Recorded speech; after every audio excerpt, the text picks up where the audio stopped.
안녕하세요. 곽규석 북한정론TV 김정은 대부 시간입니다. 지난주에는 국가 최고 지도자 심리 분석의 중요성을 강조하면서 김정은의 서자 콤플렉스에 대해서 살펴보았습니다. 특히 콤플렉스를 부정적으로만 봐서는 안되며 사회생활에 아주 중요한 자극제라는 점도 강조하였습니다.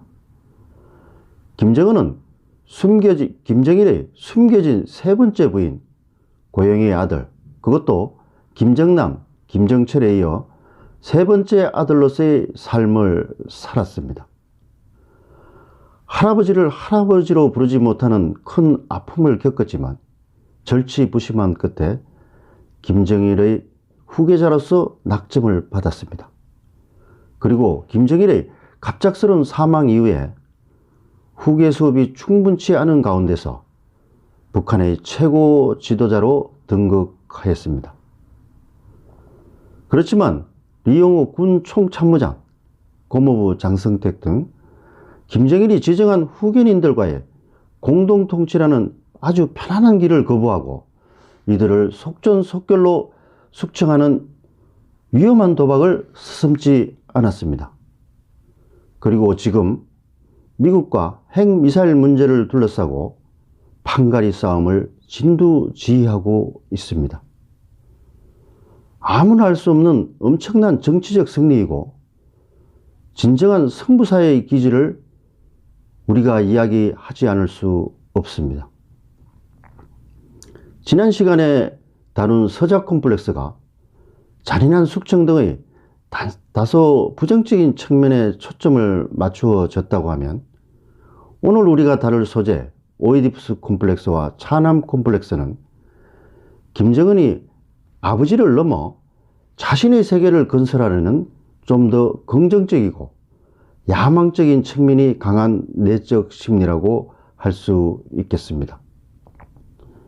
그럼 먼저 오이디푸스 콤플렉스가 생겨나게 된 배경과 그것이 지금 김정은의 통치 행태에 미치고 있는 영향에 대해서 살펴보도록 하겠습니다. 심리학에서 오이디푸스 콤플렉스는 아들이 어머니에게 가지는 무의식적인 성적 욕구로 인해서 아버지에 대한 질투와 미움을 일컫는 표현입니다. 프로이트는 이러한 콤플렉스는 아주 보편적인 현상이고 이것이 해소되지 않을 경우 모든 다른 신경증과 제의식의 근원이 된다고 하였습니다. 일반적으로 오이디푸스 콤플렉스, 즉 아들의 아버지에 대한 콤플렉스는 프로이트가 말한 것처럼 보편적인 현상이라고 할 수 있습니다. 그러나 훌륭한 아버지, 그것도 국가 최고 지도자의 아들로서의 사는 삶에서는 부정적으로 작용할 가능성이 크다고 하겠습니다. 스위스의 심리학자 베네나 카스트는 언제든지 어른이자 권력가인 아버지로부터 내쫓겨질 수 있다는 두려움, 아버지에게 반항하면 아버지의 축복을 일으켜야 된다는 사실, 자기의 길이 아닌 아버지가 정해준 길을 가야 할 상황, 아버지가 준 문제를 하나 해결하면 또 다른 어려운 과제가 기다리고 있다는 중압감, 시간이 흐를수록 우리가 아닌 상하관계로 변해가는 현실, 그리고 무엇보다도 아들이 스스로에게 가하는 과도한 부담이 지속적으로 작용할 수밖에 없다고 하면서 이러한 삶을 사는 아들은 아버지와 동등해져야 된다고 생각하면서 다른 사람들로부터 인정받으려는 욕구가 매우 강하게 나타난다고 주장하였습니다. 김정은의 삶은 이러한 관점에서 볼 때 오이디푸스 콤플렉스를 강하게 느끼며 성장하였을 개연성이 큽니다.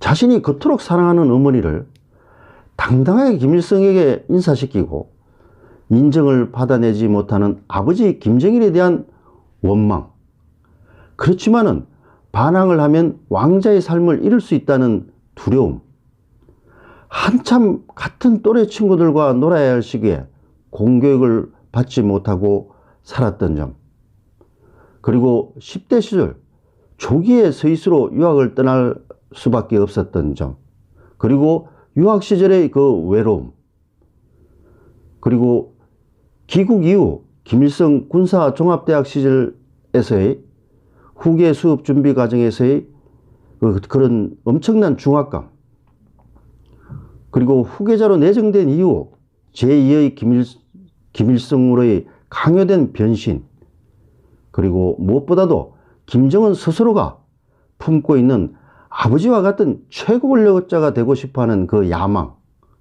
이런 것들이 딱 맞아떨어진 결과라고 생각합니다.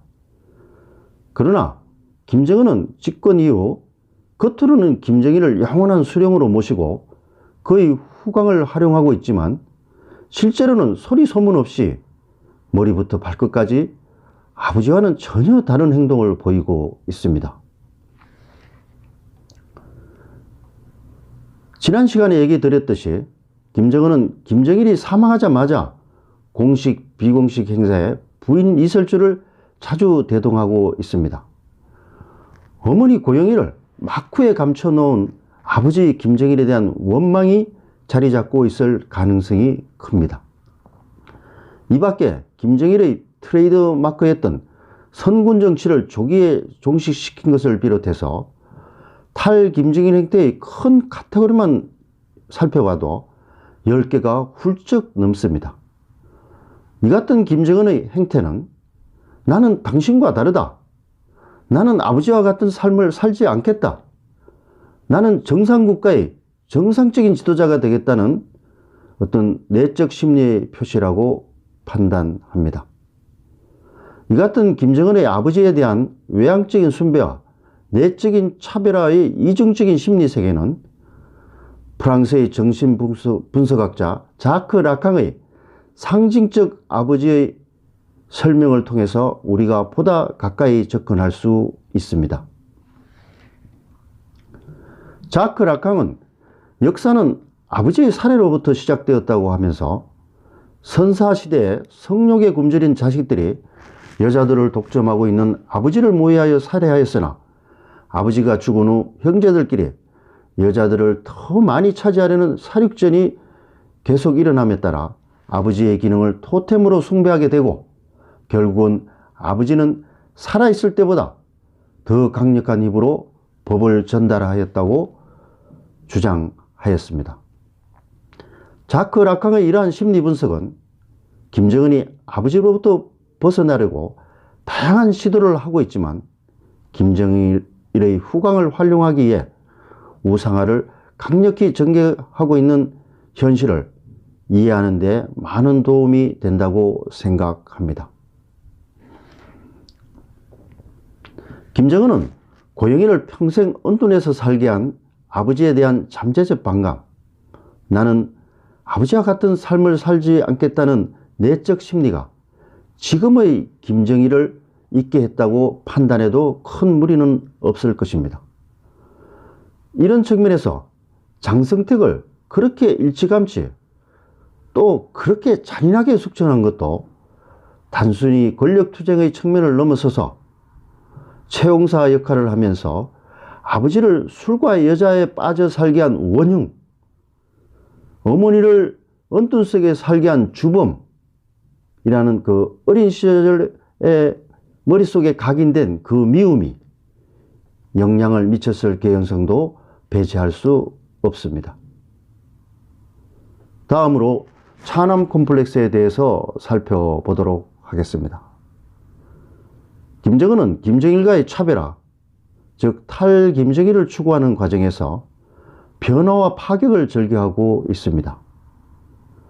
일부 전문가들이 나이가 젊고 젊은 시절에 유학을 했기 때문에 라는 그 분석을 하고 있지만은 저는 동의하지 않습니다. 왜냐하면 똑같은 환경에서 다른 행동을 보이는 수많은 젊은 유학파들이 있기 때문입니다. 변화와 파격을 절개하는 통치 스타일은 이른바 차남 콤플렉스 신드롬으로 설명하는 것이 보다 적합할 것 같습니다. 심리학자 알프레드 아들러는 개인의 성격은 사회적 환경의 산물이라는 생각하에서 출생 순위별로 성격의 차이가 있다는 이론을 발표한 바 있습니다. 아들러에 의하면 장남은 책임감과 배려심이 발달하는 것과 함께 동생들이 태어나면서 상실감을 경험하게 되고 이에 따라 자신감이 줄어들고 보수적 성향을 보인다고 했습니다. 다음으로 차남은 장남과 달리 아무런 보장도 없이 사회에 던져지기 때문에 적응력은 뛰어나지만 반항적이고 질투가 심하고 항상 이기려고 한다고 분석하였습니다. 이로 인해서 오히려 큰일을 이뤄내는 경향이 있다고 했습니다. 그리고 막내 삼남은 항상 많은 자극과 경쟁 속에서 성장하게 되고 여러 사람들에게 사랑을 받기 때문에 형제를 앞지르고자 하는 욕구가 강하다고 분석하였습니다. 대부분의 북한 관련 보도는 김정은을 김정남, 김정철에 이어 셋째라고 보도하고 있습니다. 저도 전체 틀에서는 김정은을 삼남으로 부릅니다. 그렇지만 심리적 측면에서 볼 때는 김정은은 차남이 보다 정확한 표현일 수 있습니다. 왜냐하면 장남 김정남은 이복형이고 생전에 단 한 차례라도 얼굴을 마주친 적이 없습니다. 그래서 진정한 형이라고 할 수가 없겠죠. 김정은은 위아래로 3살 터울인 형 정철과 여동생 여정과 함께 생활했습니다. 정철은 유약하다고 평을 들을 정도로 조심스러운 성격이고 여정은 여러분들이 잘 봐서 알지만은 아주 발랄하고 주변으로부터 사랑을 많이 받고 있습니다. 아들러의 설명과 딱 맞아 들어지는 케이스입니다. 통상 이럴 경우 아버지는 유약해 보이는 장남보다는 적극적인 차남을 더 좋아하게 되고 그렇지만 어머니는 그래도 장남을 더 좋아하게 되는 그 연민을 품게 되는 것이죠. 김정일의 전속 요리사 후지모토 겐지는 일찍부터 김정은의 승부에 강한 성격을 주목하면서 후계자감으로 김정은을 지목한 바 있습니다. 김정은은 2012년 4월 15일 김일성 100회 생일 기념 열병식장에서 생애 최초의 공개 연설을 합니다. 대중연설을 기표하던 아버지를 넘어서는 순간이고 미지의 새로운 세계로 나가는 인상적인 장면이었습니다. 김정일 시대에는 전혀 볼 수 없었던 영부인 동반으로 인해서 사회 저변에는 리설주 신드롬이 일어났습니다. 김정일이 기쁨조 파티를 몰래 즐겼던 것과는 달리 우리나라의 걸그룹과 유사한 모랑봉 악단을 창단해서 간부 주민들과 함께 공연을 즐기고 TV 중계방송까지 합니다. 군 수뇌부 몇 명과 함께 작은 목선을 타고 연평도 앞 해군기지를 시찰하고 최전방 집회에도 불쑥불쑥 나타나곤 합니다. 그리고 2018년 문재인 대통령 방북 시에는 오픈카 퍼레이드를 하고 15만 평양 관중들과 함께 연설을 들었습니다. 아버지를 넘어서는 행동이며 변화와 모험을 적이는 찬양 콤플렉스의 모습이 보입니다. 김정은은 집권 이후 핵개발에 올인하였습니다. 세계 최고를 강조하면서 평양시 현대화 사업을 추진하였습니다. 유럽의 강처럼 대동강에 유람선을 띄우라고 지시하였습니다. 그리고 여명거리를 초고층 스카이라인으로 전변시켰습니다. 이러한 최고주의는 지금 당장에는 현실에 기반을 두지 않아서 문제점을 양산할 수 있지만 긴 안목으로 보면 북한의 변화에 상당히 기여할 심리라고 할 수 있습니다. 김정은은 분명히 아버지와 다른 삶을 꿈꾸고 있습니다. 그리고 그의 콤플렉스는 부정적으로도 긍정적으로도 모두 작용하고 있습니다. 이러한 점을 강조하면서 오늘 방송을 마치도록 하겠습니다. 다음 시간에는 김정은의 리더십을 종합 판단하기에 앞서서 제가 다루지 않았던 김정은의 경계선 성격장애 등 여타 심리 구조를 한 번 더 분석하는 시간을 갖도록 하겠습니다. 경청해 주시어 대단히 감사합니다. 이제 며칠 있으면 크리스마스이고 또 올 한 해도 얼마 남지 않았습니다. 가족들과 즐거운 성탄 명절 보내시고 올 한 해도 잘 마무리해 나가시기 바랍니다. 감사합니다.